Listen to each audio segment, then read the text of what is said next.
आपने कभी science fiction movies देखते वक्त सोचा है ये सब बस मूवीज तक ही लिमिटेड है या सच में पॉसिबल है? From flying cars to mind reading headsets, science fiction ने हमें फ्यूचर का एक ड्रीम दिखाया है, लेकिन आज के साइंस और टेक्नोलॉजी ने उस ड्रीम को सच बनाने का काम शुरू कर दिया है। Welcome to Think It Hub, जहां इमेजिनेशन मिलती है इनोवेशन से। आज हम रेट करेंगे कुछ आइकॉनिक साइंस फिक्शन टेक्नोलॉजीज और देखेंगे कौन फ्यूचर में है, कौन ऑलरेडी प्रेजेंट है और कौन सिर्फ फैंटेसी है। स्टार्ट करते हैं फ्लाइंग कार से। बैक टू द फ्यूचर हो या ब्लेड रनर, फ्लाइंग कार्स हर फ्यूचर मूवी का हीरो रहे हैं। बट क्या ये सिर्फ स्क्रीन तक लिमिटेड है?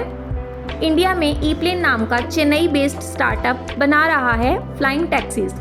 यूएसए का जोबी एविएशन और एक्सपेंग एरो एचटी चाइना ने टेस्ट फ्लाइट्स कर भी ली हैं। एक्सपेक्टेड कमर्शियल यूजेस 2030 तक कॉमन हो सकती है। Rating 8/10, not fully here but not a dream anymore.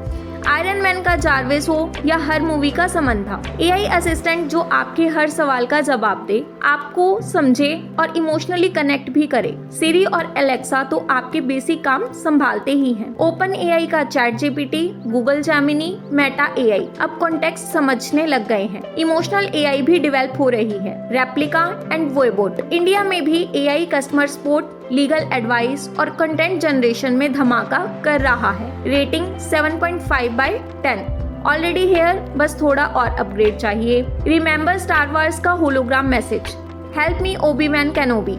ऐसे 3D प्रोजेक्शन का क्रेज अब रियल हो चुका है। होलोग्राम कंसर्ट्स, कॉर्पोरेट इवेंट्स में ऑलरेडी यूज हो रहा है। इंडिया में होलो बूथ टाइप स्टार्टअप्स इवेंट्स में पॉपुलर हो रहे हैं।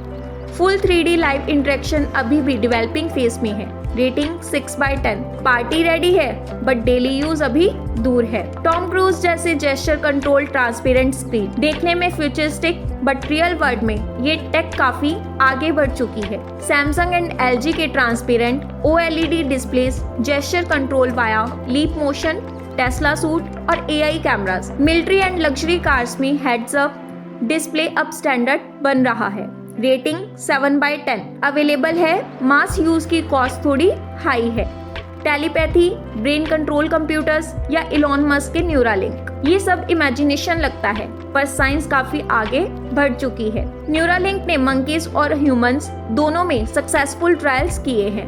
ब्रेन वेव हेडसेट्स फोकस और स्ट्रेस रीड कर लेते हैं। Brain computer interface used in paralysis and prosthetic. Rating 8.5/10, real, powerful और थोड़ा स्केरी भी। साइंस फिक्शन रोबोट्स जिनका अपना इमोशन और लॉजिक हो, क्या वो हमारे घर और ऑफिस में आ चुके हैं? Humanoid robots like Ameca and Sophia already exist. Boston Dynamics के रोबोट्स मिलिट्री लेवल मूवमेंट्स करते हैं। इंडिया में warehouse robots, food delivery bots use हो रहे हैं। स्टिल इमोशनल इंटेलिजेंस वाले रोबोट्स फुल डेवलप नहीं हुए। Rating 7/10, mechanically genius, emotionally average. Interstellar, Gravity, Martian, जहां ह्यूमन कॉलोनी स्पेस में बस जाती हैं, क्या ये सच में होने वाला है? इसरो, स्पेसएक्स, ब्लू ओरिजिन सब मार्स और मून बेस की रेस में है। इंडिया गगनयान मिशन तो क्रूड स्पेस फ्लाइट के लिए तैयार है। ल्यूनर कॉलोनीज और asteroid mining next 20 to 30 years में हो सकता है। Rating 8/10, future closer than we think. तो साइंस फिक्शन मूवीज सिर्फ फैंटेसी नहीं थी, उन्होंने साइंटिस्ट को इंस्पायर किया और हम सबको वार्न भी किया। कुछ चीजें अभी डेवलपिंग है, लेकिन टेक्नोलॉजी का स्पीड लाइटनिंग फास्ट है। जो 10 साल पहले इमेजिनेशन थी, वो आज प्रोडक्ट बन चुकी है। आपको इनमें से कौन सी साइंस फिक्शन टेक सबसे ज्यादा एक्साइटिंग लगती है? क्या आप फ्लाइंग कार राइड लेना चाहेंगे या अपना खुद का जारविस बनाना चाहेंगे? कमेंट में जरूर बताएं। अगर आपको ऐसे ही फन फैक्ट बेस्ड कंटेंट पसंद है तो लाइक करो, शेयर करो और थिंक इट हब को सब्सक्राइब करो। बेल आइकन दबाओ, जहां फ्यूचर की दुनिया अब आपकी स्क्रीन पर है। Keep watching, keep sharing and stay tune to Think It hub.